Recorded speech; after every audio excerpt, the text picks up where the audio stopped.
Hello everyone. Hello everyone. Assalamu alaikum. আসসালামু আলাইকুম। I hope সবাই ভালো আছেন। আসলে সবাই তো ভালো নেই, কারণ আমাদের এখন একটা খুব দুর্যোগের সময় যাচ্ছে। তো আজকে আমাদের কিছু এক্সপেরিয়েন্স শেয়ার করার জন্য লাইভে এসেছি। আমি আর শাওন এতক্ষণ আমরা টিএসসিতে ছিলাম, ঢাকা ইউনিভার্সিটিতে, এবং ওখানে যে ত্রাণ কার্যক্রম চলছিল আমরা ওখানে ছিলাম, দেখেছি এবং এক্সপেরিয়েন্স করেছি। তো সেই বিষয়ে আগে আমরা মনে হয় কথা বলি। আর তুমি শুরু করো, তুমি বেটার বলতে পারো। আমার মনে হচ্ছে যে আমরা সবাই যে পরিমাণ সাহায্য সহযোগিতা করছি, যে ত্রাণটা দিচ্ছি, সেটা ক্যাশ টাকা যখন হয়, বেশ কিছু পোস্ট দেখেছি, বেশ কিছু মানুষ শেয়ার করেছে যে ভাইয়া রাস্তায় অনেকেই ত্রাণের টাকা তুলছে, কাকে দিব আমি তো কিছু বুঝতে পারছি না। যারা আসলে রাস্তায় নিজ উদ্যোগে কাজটা করছে আমি আসলে তাদেরকে দোষ দিতে পারবো না, কারণ 10 জনের মধ্যে থেকে যদি একজনের টাকাটাও কোনো বর্ণাঢ্য ব্যক্তির সহযোগিতায় যায়, এটাও আমাদের জন্য অনেক। আর সবসময় কিছু না কিছু মানুষ থাকবে যারা সুযোগের সদ্ব্যবহার করবে, 20 টাকার মোমবাতি 200 টাকা বানাবে, 30 টাকা মুড়ির কেজি 300 টাকা রাখবে। এদের কাছ থেকে আসলে সতর্ক থাকতে হবে। আপনারা ত্রাণ দেওয়ার ক্ষেত্রে, স্পেশালি ক্যাশ টাকা দেওয়ার ক্ষেত্রে একটু চেষ্টা করতে পারেন ট্রাস্টেড যারা আছে, যাদেরকে নিয়ে আসলে কাজগুলো করানো যায়। আমি বলতে পারি army, police, navy, air force, RAB, volunteer for Bangladesh, specific যেই টিমগুলো আছে যারা এই ধরনের দুর্যোগে সবসময় কাজ করে আসছে, তাদের সাথে শেয়ার করতে পারেন। এবং একই কথা হচ্ছে, যারা আসলে ঢাকা থেকে নিজেরা উদ্যোগ নিয়ে নিজ উদ্যোগে যাচ্ছেন, অবশ্যই সাধুবাদ জানাই। আপনারা স্পেশালি ফেনীতে যেয়ে যদি কোনো প্রফেশনাল টিমের সাথে জয়েন করেন তাহলে আপনাদের জন্য খুব ভালো হবে। তা না হলে আপনারা আসলে ছাগলনাইয়ার পরে খুব বেশি দূর জায়গা আপনারা কাভার করতে পারবেন না। নির্দিষ্ট কিছু স্পেসিফিক স্পটের পরে আপনারা নৌকা নিয়ে হোক বা ট্রান নিয়ে হোক যেতে পারবেন না। সো একটু আগে থেকে যদি কমিউনিকেশন করে যান যে ওই এলাকাতে অ্যাক্টিভলি কোন টিমগুলো কাজ করছে, তারা আপনাদেরকে কোঅপারেট করবে, তারাই আপনাদেরকে ছোট ছোট টিমে ভাগ করে বিভিন্ন দিকে ডিরেকশন দিয়ে দিবে। সো আমি যেটা বলছিলাম যে আমরা ঢাকা ইউনিভার্সিটিতে গিয়েছিলাম, এবং আমি গিয়ে আসলে আমি নিজের কাছে খুব প্রাউড ফিল করছিলাম যে আসলে ঢাকা ইউনিভার্সিটির ওখানে সবাই ভলেন্টিয়াররা বলেন, বাইরে থেকে যারা গেছে, কিংবা ওখানকার স্টুডেন্টরা বলেন, এত সুন্দর করে গুছিয়ে কাজ করছে। সো আমি বলবো যে ডেফিনেটলি টিএসসিতে যেই ত্রাণ গ্রহণ করা হচ্ছে, এবং সেটা অর্থ হোক, কাপড় হোক, খাবার হোক, মেডিসিন হোক, যেটাই হোক, আমার মনে হয় আপনারা খুব বেশি চিন্তা না করে ওখানে গিয়ে সব জমা দিতে পারেন। অবশ্যই যখন দিচ্ছেন ডেফিনেটলি এটা মাথায় রাখবেন যে আপনার ছোট্ট ছোট্ট কিছু অবদানও একটা ফ্যামিলির জন্য অনেক বড় কিছু হবে। এবং বিভিন্ন সংস্থা থেকে কাজ করছে। শাওন যেরকম বলছিল যে একেবারে যেখানে বন্যা হচ্ছে সেখানে গিয়ে কাজ করা, যেটা কিনা আসলে গত 2 দিনে কিছু আমরা দুঃখজনক কিছু সিচুয়েশন আমরা দেখেছি এবং শুনেছি, এবং অনলাইনেও সেটা দেখেছি যে অনেকে আসলে একটা বোটে জায়গা থাকে 30 জনের, সেখানে 20 জন মানুষ থাকে ভলেন্টিয়ার উদ্ধার করতে যাচ্ছে। আসলে ওটা দরকার নেই। আমার মনে হয় আপনারা যান, আপনারা রেস্কিউ করছেন, সে আমাদের যারা সেনাবাহিনীরা আছে কিংবা আমাদের নৌবাহিনী আছে, আমাদের যারা রেস্কিউ করছে ওনারা তো করছে, আপনারাও যদি করতে চান প্লিজ ফার্স্ট অফ অল নিজের সেফটি আপনাদের নিয়ে যেতে হবে। আপনি অবশ্যই এমন একজন যাবেন যার পূর্ব অভিজ্ঞতা আছে এ ধরনের কাজগুলো করার, এবং অবশ্যই যদি আপনার পূর্ব অভিজ্ঞতা না থাকে এমন মানুষকে সাথে করে নিয়ে যাওয়া অবশ্যই জরুরি। এবং যে যাবেন রেস্কিউ করতে তিনি অবশ্যই যেন সাঁতার জানেন এরকম একজন মানুষ প্লিজ যাবেন। মানে আপনি সাঁতার জানেন না, আপনার পূর্ব অভিজ্ঞতা নেই, আপনি কিভাবে আপনার নিজের রিস্কটাও আপনি কেন নিবেন? কারণ রেস্কিউ করতে যেয়ে যেন রেস্কিউ টিমের আপনাকে রেস্কিউ করতে না হয়, এমন ঘটনা ঘটছে। এরকম ঘটনা ঘটছে যে রেস্কিউ টিমকে যে আবার রেস্কিউ করতে হচ্ছে। আরেকটা জিনিস জেনে খুব কষ্ট লেগেছে যে যারা ত্রাণ দিতে যাচ্ছেন, শহরে ত্রাণ দিচ্ছেন, কেউ ত্রাণ নিয়ে আবার আরেকটা জায়গায় 200-300 টাকা করে বক্স বিক্রি করছেন। তারপরে কিছু কিছু তথ্য পেয়েছি যে আমি আমার কিছু তথ্য আমার কাছে এরকম এসছে যে দোকানে খাবার আছে, মুড়ি আছে, মোম আছে, কিন্তু দোকানদার বলছে যে না কিছু নেই। মানে জাস্ট জিনিসটাকে স্টক করে ফেলা এবং পরে দাম বাড়িয়ে সেটা বিক্রি করা, মানে এই ধরনের কাজ যারা করছেন, আমি জানি না আপনাদের আসলে মানসিক অবস্থা কিভাবে আপনাদেরকে এই কাজ করতে বাধ্য করে, কিংবা আপনারা কিভাবে এই কাজ করেন। আমি নিন্দা জানাই এই ধরনের কাজকে, এবং আমার ভীষণ কষ্ট লেগেছে এই কয়েকটা জিনিস দেখে। আম, অনেকে অনেকে জিনিসটাকে পিকনিক মোড বানিয়ে ফেলেছে, যে ফেনের ভেতরে গিয়ে মানে যাচ্ছি সবাই আনন্দ ফুর্তি করতে করতে যাচ্ছে, আসলে এটা আনন্দ ফুর্তি করার মতো অবস্থা আমরা না। কিন্তু মানে টাঙ্গুয়ার হাওরে যাচ্ছি না, আমরা হ্যাঁ। কিন্তু ট্রিপে যাচ্ছি না। কোনো ট্রিপে আমরা আনন্দ করতে যাচ্ছি না, আমরা একটা মানুষকে, একটা জীবনকে, সেটা একটা পশু হোক, পাখি হোক, একটা মানুষ হোক, যেই হোক, একটা জীবনকে বাঁচাতে কিংবা তাদেরকে ভালো একটা আশ্রয় স্থলে রাখা, যেখানে আসলে তারা নিরাপদ থাকবে, এরকম জায়গায় রাখার জন্য আমরা চেষ্টা করার জন্য যাই, নাকি আমি আসলে সোশ্যাল মিডিয়াতে পপুলার হওয়ার জন্য, আমার কয়েকটা লাইক ভিউ বাড়ানোর জন্য, আমি টিকটক করার জন্য আমি ওখানে না যাই। কারণ দিন শেষে এখানে ফেনীতে যেটা হয়েছে, এত বড় ঘটনা, আসলে ফেনীর মানুষ বেশি বেশি আক্রমণ মানে বেশি তারা মনে হয় ক্ষতিগ্রস্ত, কারণ তাদের পূর্ব অভিজ্ঞতা নেই, রাইট, এরকম বন্যা হওয়ার।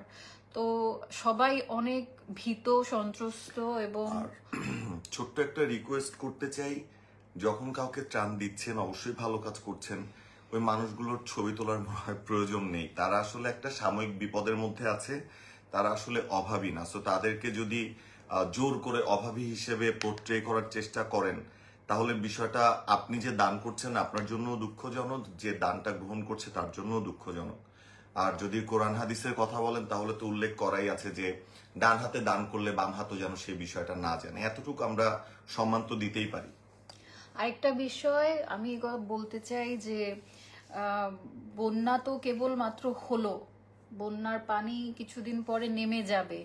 আসলে তখন আমার মনে হয় আমরা এখন যত স্বতঃস্ফূর্তভাবে অংশগ্রহণ করছি এই কার্যক্রমের মধ্যে, আমার মনে হয় যখন বন্যার পানিটা নেমে যাবে, আমার মনে হয় আমাদের আরো দ্বিগুণ ভাবে মাঠে নামতে হবে। কারণ এই প্রতিটা মানুষের নিজস্ব ভিটে বাড়ি সব পানিতে ভেসে যাচ্ছে, এইসব মানুষের সম্পত্তি যা আছে সব নষ্ট হচ্ছে। যারা কিনা পশু পালন করে জীবিকা নির্বাহ করত, কিংবা যারা কিনা কৃষি কাজ করত, এই প্রতিটা মানুষের আসলে একেবারে খুব, আমার মনে হয় তাদেরকে আবার তাদের পুরাতন লাইফে ফেরত নিয়ে যাওয়ার দায়িত্ব, হ্যাঁ, পুনর্বাসনের ব্যবস্থা, এগুলোতে আসলে অনেক কাজ করতে হবে। এবং বন্যা পরবর্তী যে বিষয়টা, বন্যা এই মুহূর্তে হচ্ছে, এটা অবশ্যই গুরুত্বপূর্ণ, কিন্তু পরবর্তী বিষয়টাও মাথায় রাখতে হবে। পানিবাহিত রোগ একদম মহামারী আকারেও ছড়াতে পারে। আমাদের এখন ফসলের সময় ফসল চাষ করা যাচ্ছে না, দুর্ভিক্ষ শুরু হতে পারে। সো আমার মনে হয় সব জায়গা থেকে আমরা যদি সবাই একটু এখনই সতর্ক একটা অবস্থান নেই, আমার মনে হয় আমাদেরকে পার্শ্ববর্তী কোনো দেশ যারা আসলে চেষ্টা করছে আমাদেরকে বিভিন্নভাবে নাকানি চুয়ানি খাওয়ানোর, তারা আসলে সফল হতে পারবে না। ওইটা পলিটিক্যাল আলাপ, ওখানে আমরা না যাই। এখন আমার দেশে মানুষ মূল্য এটা পলিটিক্যাল আলাপ থাকে না, মানে ওটা পলিটিক্যাল আলাপ, ওটাতে আসলে আমরা এখনো, আমার মনে হয় এটা সুষ্ঠু তদন্ত হওয়া উচিত, যে আসলে বিষয়টা কি ইচ্ছাকৃত হয়েছে নাকি এটা আসলে প্রাকৃতিক দুর্যোগের কারণে হয়েছে। এটা সুষ্ঠু তদন্ত আমার মনে হয় ইন্টারন্যাশনালি হওয়া উচিত। কারণ আসলে যদি এটা ইচ্ছাকৃত হয়ে থাকে, তাহলে অ্যাজ আ বাংলাদেশি আমার মনে হয় যে আমাদের প্রতি উত্তর যেটা হবে সেটার জন্য তাদেরকেও প্রস্তুত থাকতে হবে। আমরা এই টপিকে আমরা আজকে না যাই, আমরা আসলে যাই হচ্ছে যে যেটা ঘটছে, আমরা আসলে একটু সহনশীল হই, প্রতিটা মানুষের প্রতি আমরা মানবিক হই। কারণ এর কষ্টটা ওখানেই লেগেছে, যখন শুনেছি যে জিনিসপত্রের দাম উল্টা বাড়িয়ে দেওয়া হচ্ছে, ত্রাণটা আসলে নিয়ে আরেক জায়গায় বিক্রি করে দেওয়া হচ্ছে, ঠিকঠাক মতো পৌঁছাতে পারছে না, সবাই যে ওখানে সেলফি তুলছে কিংবা ভিডিও করছে, এইসব জিনিস থেকে আসলে আমরা বের হয়ে আসি। কারণ আমাদের এই মুহূর্তে আসলে দরকার যারা আমরা প্রশিক্ষিত, আমরা যারা জানি কিভাবে রেস্কিউ করতে হয়, কিভাবে ত্রাণ বিতরণ করতে হয়, ওই মানুষগুলো আমরা যাই, রাস্তায় আমরা জ্যাম না লাগাই, আমরা যেই মানুষগুলো কাজ করতে পারবো সশরীরে তারা ওখানে যাই। আর যারা আমরা পারবো না, আমার মনে হয় তারা আমরা বাসায় বসে এক, আমরা ফান্ড কালেক্ট করতে পারি। দুই, ঢাকায় অনেক অনেক জায়গায় ভলেন্টিয়ারের কাজ হচ্ছে, যেমন ঢাকা ইউনিভার্সিটিতে আজকে যেটা আমরা করে এসেছি, আমরা একটু একটু কাজ করে এসেছি। আমি বলবো না যে আমরা অনেক করেছি, কারণ সারা দিন মানুষ কাজ করছে। আমরা একটা খুব অল্প সময়ের জন্য ছিলাম, আমরা ওখানে হিউম্যান চেইন হিসেবে কাজ করেছি। আমরা খাবার প্যাকিং এর জায়গায় আমরা পানি বোতল স্ট্যাক করেছি আমরা আমাদের যথাসাধ্য অনুযায়ী আমরা চেষ্টা করেছি আমরা, এবং ওইখানে আরো অনেক ভলান্টিয়ার প্রয়োজন, অনেক ভলান্টিয়ার। তো আবার যারা ভলান্টিয়ার হিসেবে যাচ্ছেন তাদেরকেও বলবো যে নিজেরও খেয়াল রাখবেন, কাজ করতে করতে যাতে আপনারাও অসুস্থ না হয়ে পড়েন, নিজেরও খেয়াল রাখবেন।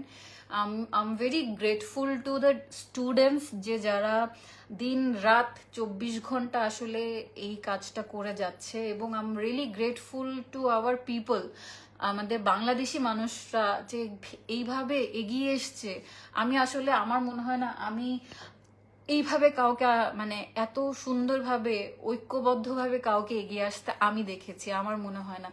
তো আমাদের একটা সরকার বদল হচ্ছে, আমাদের দায়িত্বপ্রাপ্তদেরকেও একটু সময় দিতে হবে যে তারাও তাদের সিস্টেমটাকে ভালো করে গুছিয়ে তারাও যাতে খুব দ্রুত কাজে নামতে পারে, সেটার জন্য আমাদেরকে আশাবাদী থাকতে হবে। এবং আমরা যেহেতু একটা কঠিন সময়ের মধ্যে দিয়ে যাচ্ছি, যারা কিছুই করতে পারবো না, শাওন খুব একটা সুন্দর কথা বলেছিল যে যারা কিছুই করতে পারবো না তারা অ্যাটলিস্ট আল্লাহর কাছে দুটা হাত তুলে আমরা দোয়া করি যে মানুষগুলা এই মুহূর্তে বিপদের মধ্যে আছে, তারা যাতে তাদেরকে আল্লাহ ধৈর্য দিক আর তাদেরকে আল্লাহ শক্তি দিক, তাদের মনোবল আল্লাহ ঠিক করে রাখুক, যাতে তারা এই অবস্থা থেকে উদ্ধার পায়, সাথে সার্ভাইভ করতে পারে এই অবস্থা থেকে ইনশাআল্লাহ। Thank you. এতটুকু। এন্ড আরেকটা কথা আমি বলে যেতে চাই যে আমাদের অনেক ছাত্ররা আন্দোলনের সময় আহত হয়েছিল, হসপিটালে চিকিৎসাধীন আছে। বন্যার আগ পর্যন্ত আসলে অনেক তহবিল মানে সংগ্রহ করা হচ্ছিল ওদের চিকিৎসার জন্য। এখন আমি জানি যে আসলে জিনিসটা ভাগ হয়ে যাচ্ছে, বন্যা আক্রান্তদের জন্য যাচ্ছে এবং যারা অসুস্থ স্টুডেন্টরা আছে এই মুহূর্তে যাদের চিকিৎসা দরকার সেখানেও যাচ্ছে। তো আমার মনে হয় যে আমরা ওদের কথাও ভুলে না যাই, আমরা ওদের পরিবারের কথাও ভুলে না যাই। ওদেরও এমনও আছে যে ওদের যে ছাত্র কিংবা যে জনগণ, সাধারণ জনগণ আসলে আন্দোলন করতে যে আহত হতে পারে তিনিও তার পরিবারের একমাত্র উপার্জন ক্ষম ব্যক্তি ছিলেন। সো আমরা ওদের কথাও ভুলে না যাই, আমরা ওদের দিকেও নজর রাখি। আমরা সব দিকেই আমরা ইনশাল্লাহ বাংলাদেশি আমরা সবাই একসাথে আমাদের এই দুর্যোগকালীন সময় মোকাবেলা করতে পারবো। আল্লাহ ভরসা ইনশাল্লাহ। সবাই ভালো থাকেন, সুস্থ থাকেন, নিরাপদ থাকেন এবং মানুষের জন্য কাজ করেন, মানুষের পাশে থাকেন। And be kind to one and another. Thank you. Assalamu alaikum. Assalamu alaikum.